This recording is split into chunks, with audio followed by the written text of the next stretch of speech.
Le Sénégal, l'Afrique du Sud, le Cameroun, la Zambie, le Burkina Faso et le Gabon se sont qualifiés samedi dernier pour la CAN 2015 lors de l'avant-dernière journée des éliminatoires. Ils rejoignent ainsi les 3 autres pays déjà qualifiés, l'Algérie, le Cap-Vert et la Tunisie.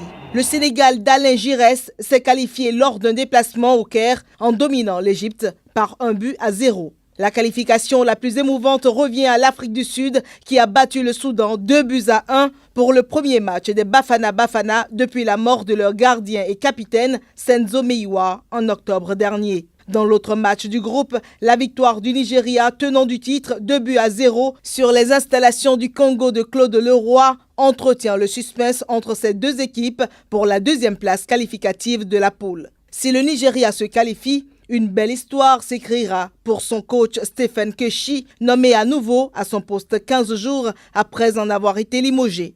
Le Cameroun dans le groupe D a pris le meilleur sur la RD Congo, 1-0. Dans ce groupe, la Côte d'Ivoire d'Hervé Renard, deuxième, n'aura besoin que d'un nul mercredi contre les Lions indomptables du Cameroun pour se qualifier. La Zambie a été supérieure au Mozambique 1-0 dans le groupe F où le Cap-Vert avait déjà pris le premier billet qualificatif. Dans le groupe C, le Burkina Faso a vaincu le Lesotho 1-0 tandis que l'Angola et le Gabon ont fait match nul, 0 but partout. L'épreuve phare du foot africain sera organisée en Guinée équatoriale du 17 janvier au 8 février prochain et mettra aux prises les 15 pays issus des qualifications auxquels il faut ajouter la nation hôte.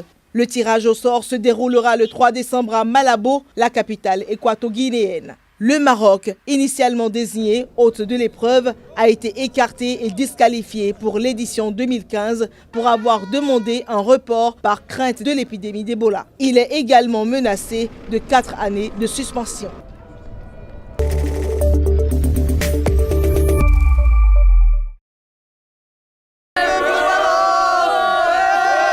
Le royaume du Maroc, qui devrait abriter la CAN pour la deuxième fois de son histoire, se trouve privé du statut de capitale du sport africain que lui aurait conféré durant près d'un mois la compétition.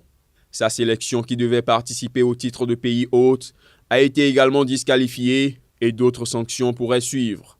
Mais l'encadrement des Lions de l'Atlas et la plupart des Marocains semblent faire contre mauvaise fortune bon cœur. La santé du peuple passe avant tout. En fait, on n'est pas déçus, mais la santé du peuple marocain, on va dire que c'est une priorité ici chez nous, ici au Maroc. Puis la CAF qu'elle gagne avec sa CAN, et puis que vive le Maroc, vive l'équipe nationale. Notre commerce marche bien. On ne veut pas de l'épidémie dans notre pays, donc c'est mieux de ne pas avoir la CAN chez nous. Et là, j'ai préféré être avec ma famille, comme ça on est avec notre gouvernement, avec notre roi, et vive le Maroc. Nous sommes surpris par la décision de la CAF, car nous avons tant attendu la CAN chez nous, surtout avec l'avènement de Zaki qui nous a qualifiés à la finale de 2004 et nous étions sûrs que nous l'emporterions, mais là, on est déçus par leur décision. Si la protection de ses citoyens est l'unique argument avancé, d'autres considérations ont cependant pu peser, en particulier la santé de son secteur touristique qui pèse environ 10% du PIB. Le Maroc, qui vise 20 millions de visiteurs par an d'ici 2020, contre 10 millions en 2013, aurait pu tirer profit de la tenue de la compétition à une période où l'affluence touristique est généralement faible. Mais d'un autre côté, si un cas d'Ebola venait à être signalé au Maroc, cela aurait un impact négatif majeur et le pays pourrait perdre 90% des revenus de son tourisme.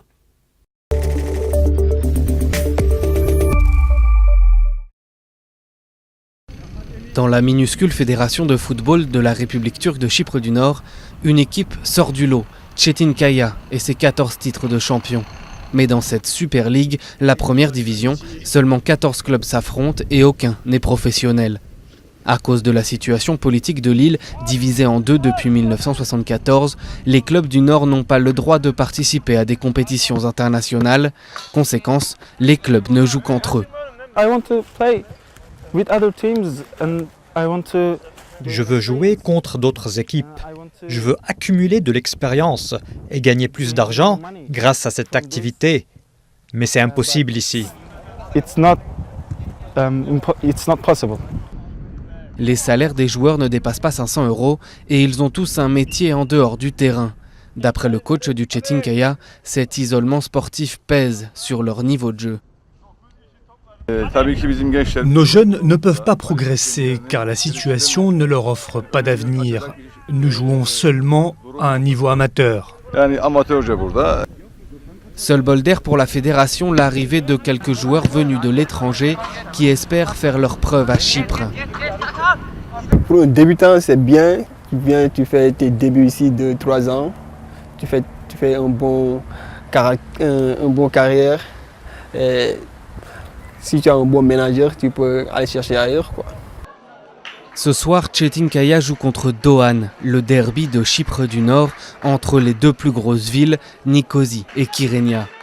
Et ses joueurs espèrent une chose, affronter un jour les équipes du Sud qui participent aux prestigieuses Coupes d'Europe. Un projet d'unification des fédérations a été lancé en 2013, mais rien n'a avancé en un an. Nous avons fait ce qui nous était demandé. Maintenant, il faut qu'ils réagissent. Il faut qu'ils aient de la pitié pour les jeunes. Les problèmes politiques n'intéressent que les politiciens. Nous ne sommes que des sportifs. Signe que les mentalités peuvent changer, un joueur chypriote grec a signé pour la première fois fin septembre dans un club du nord de l'île. Une décision qui a provoqué un tollé au sud. Il a même assuré avoir reçu des menaces de mort.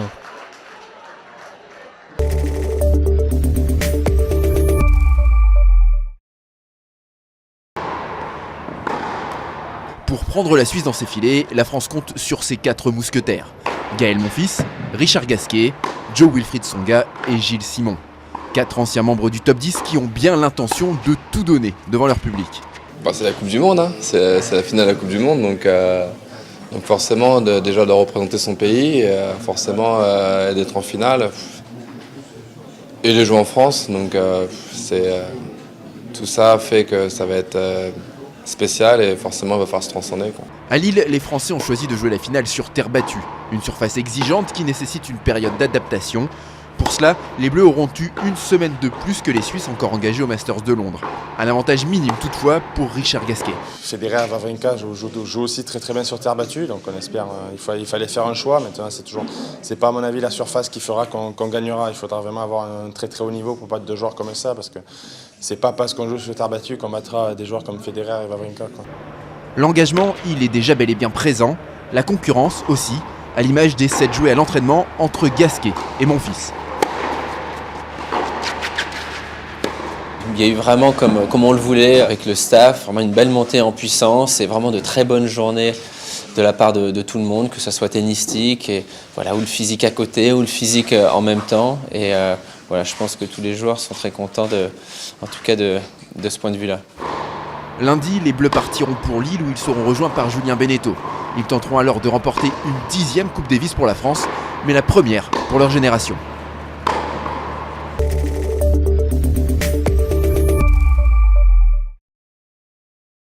Roger Federer, blessé au dos, a renoncé à affronter Novak Djokovic dimanche dernier en finale du Masters à Londres, plongeant le camp suisse dans le doute à quelques jours de la finale de la Coupe Davis face à la France.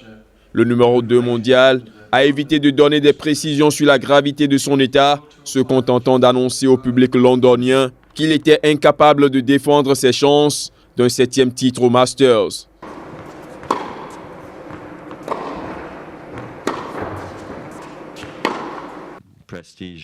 Je ne peux pas jouer, c'est trop risqué à mon âge, a-t-il déclaré quelques minutes avant le début de son match contre le numéro 1 mondial.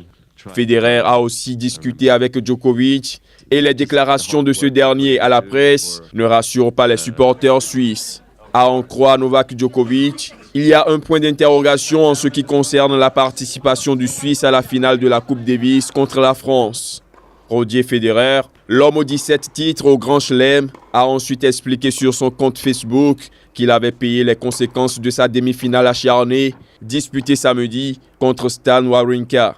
Il a surtout fait savoir que la décision de ne pas disputer cette finale de Masters de Londres a été incroyablement difficile à prendre. Si cette blessure devait empêcher Federer de disputer la finale de la Coupe Davis tant attendue à Lille, il s'agirait d'une catastrophe pour son pays, la Suisse.